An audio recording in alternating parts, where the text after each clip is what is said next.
Okay, so if we had, let's say, the equation that we just did, so 7/3, y equals 7/3 x minus 4/3. So if we took this equation and we wanted to write it in standard form,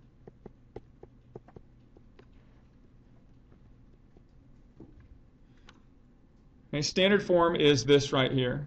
This, ax plus by plus, or is equal to c. And now there is an alternate form that you might see. Ax plus by plus c equals 0. And that will come in to play potentially. This is the form I prefer. They both are kind of the same thing. The reason I prefer this one is there's several conditions that need to be met when you're writing something in standard form. Okay. The first condition is capital A, capital B, and capital C represent integers. Okay. They can't be fractions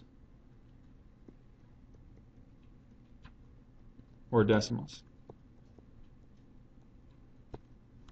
Okay. The other thing that I want when you're writing, and this isn't a requirement necessarily, you'll see it other ways, but to me, to be consistent, what I'd also like you to do is write with your leading coefficient,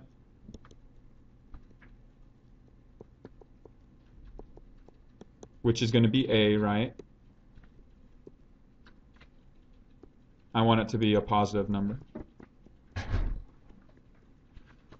Okay, so those are the two conditions. So first, the A, B, and C being integers is part of the definition or the description of standard form.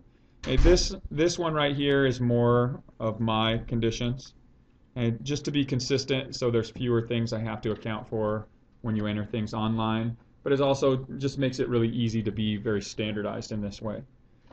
Okay, so anytime you have to take an equation and you need to write it in standard form, what you need to do is get rid of any fractions. So if I took this equation right here, what would we have to do to every term in this equation? Again, you have to perform the same operation to every term to get rid of our fractions. Multiply by 3. Good. So if we multiply each of these terms by 3, we'll get rid of all our fractions, which allows us to get that A, B, and C integer coefficient. So we get 3y is equal to, here the 3's cancel, 7x, and here the 3's cancel again, minus 4. Okay, now, this isn't yet written in standard form. Standard form is the x and y terms on the same side with x written first, and x having a positive leading coefficient. Okay, so when we look at this, we need to move the x and the y together on one side. Which will we want to move? We want to move the x's to the left or the y's to the right? Now remember, we want our leading coefficient to be positive.